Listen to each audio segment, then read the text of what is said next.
ओम नमः शिवाय दोस्तों, आप सबके चैनल डिवाइन भक्ति में आप सबका स्वागत है। अगर आपकी कोई मन्नत पूरी ना हो या व्यक्तिगत जीवन में परेशानी चल रही हो तो परेशान होने की बजाय सावन सोमवार का व्रत करें तथा इस कथा को श्रवण करें।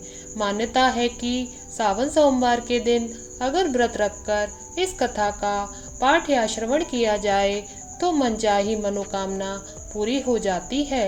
कथा इस प्रकार है कि एक साहूकार था जो भगवान शिव का अनन्य भक्त था। उसके पास धन धान किसी भी चीज की कमी नहीं थी, लेकिन उसकी कोई संतान नहीं थी और वह इसी कामना के साथ रोज शिव जी के मंदिर में जाकर दीपक जलाता था। उसके इस भक्ति भाव को देखकर एक दिन माता पार्वती ने शिव जी से कहा कि प्रभु, यह साहूकार आपका अनन्य भक्त है, इसको किसी बात का कष्ट है तो आपको उसे अवश्य दूर करना चाहिए। शिव बोले, हे पार्वती, साहूकार के पास पुत्र नहीं है, यह उसी से दुखी रहता है। माता पार्वती कहती हैं कि हे ईश्वर, कृपा करके इसे पुत्र का वरदान दे दीजिए। तब भोलेनाथ ने कहा, हे पार्वती, साहूकार के भाग्य में पुत्र का योग नहीं है। ऐसे में अगर इसे पुत्र प्राप्ति का वरदान मिल भी गया तो वह केवल 12 वर्ष की आयु तक ही जीवित रहेगा। यह सुनने के बाद माता पार्वती ने कहा कि आपको इस साहूकार को पुत्र का वरदान देना ही होगा, अन्यथा भक्त क्यों आपकी सेवा पूजा करेंगे। माता के बार बार कहने से भोलेनाथ ने साहूकार को पुत्र का वरदान दिया, लेकिन यह भी कहा कि यह केवल 12 वर्ष तक जीवित रहेगा। साहूकार यह सारी बातें सुन रहा था, इसलिए उसे ना तो खुशी हुई और ना दुख। वह पहले की तरह भोलेनाथ की पूजा अर्चना करता रहा। उधर सेठानी गर्भवती हुई और 9वें महीने में उसे सुंदर बालक की प्राप्ति हुई। परिवार में खूब हर्षोल्लास मनाया गया, लेकिन साहूकार पहले की तरह रहा। उसने बालक की 12 वर्ष की आयु का जिक्र किसी से भी नहीं किया। जब बालक की 11 वर्ष की आयु हो गई तो एक दिन साहूकार की सेठानी ने बालक के विवाह के लिए कहा, तो साहूकार ने कहा कि वह अभी बालक को पढ़ने के लिए काशी जी भेजेगा। इसके बाद उसने बालक के मामा जी को बुलाया और कहा कि इसे काशी पढ़ने के लिए ले जाओ और रास्ते में जिस भी स्थान पर रुकना वहाँ यज्ञ करते और ब्राह्मणों को भोजन कराते हुए आगे बढ़ना। वे लोग इसी तरह करते हुए जा रहे थे कि रास्ते में एक राजकुमारी का विवाह था।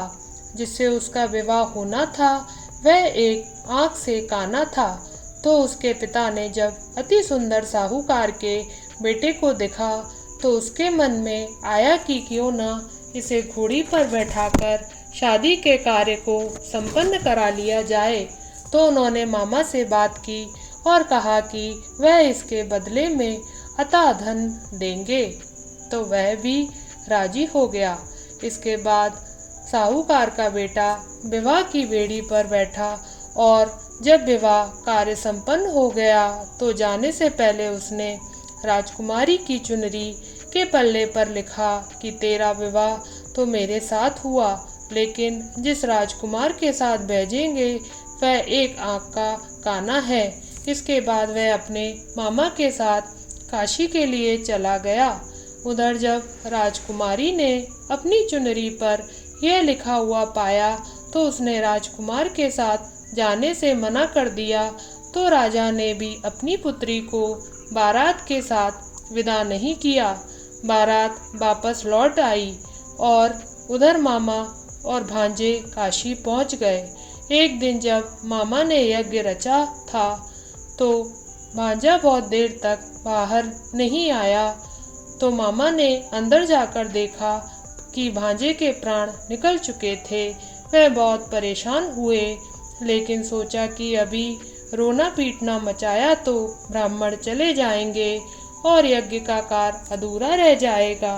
जब यज्ञ संपन्न हुआ तो मामा ने रोना पीटना शुरू किया और उसी समय शिव पार्वती उधर से जा रहे थे तो माता पार्वती ने शिवजी से पूछा, हे प्रभु, ये कौन रो रहा है? तभी उन्हें पता चला कि यह तो भोलेनाथ के आशीर्वाद से जन्मा साहूकार का पुत्र है। तब माता पार्वती कहती है कि हे स्वामी, इसे जीवित कर दे, अन्यथा रोते रोते इसके माता पिता के प्राण निकल जाएंगे। तब भोलेनाथ ने कहा कि हे पार्वती, इसकी आयु इतनी ही थी सो वह भोग चुका। लेकिन पार्वती माँ के आग्रह करने पर भोलेनाथ ने उसे जीवित कर दिया। लड़का ओम नमः शिवाय करते हुए जी उठा और मामा भांजे ने ईश्वर को धन्यवाद दिया और मामा ने अपनी नगरी की ओर प्रस्थान किया। रास्ते में वही नगर पड़ा और राजकुमारी ने उन्हें पहचान लिया। तब राजा ने राजकुमारी को साहूकार के बेटे के साथ बहुत सारे धन धान्य के साथ विदा किया। उधर साहूकार और उसकी पत्नी छत पर बैठे थे।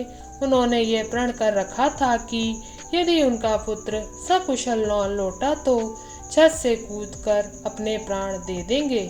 तभी एक लड़के के मामा ने आकर साहूकार के बेटे और बहू के आने का समाचार सुनाया, लेकिन ना ही माने तो मामा ने शपथ पूर्वक कहा।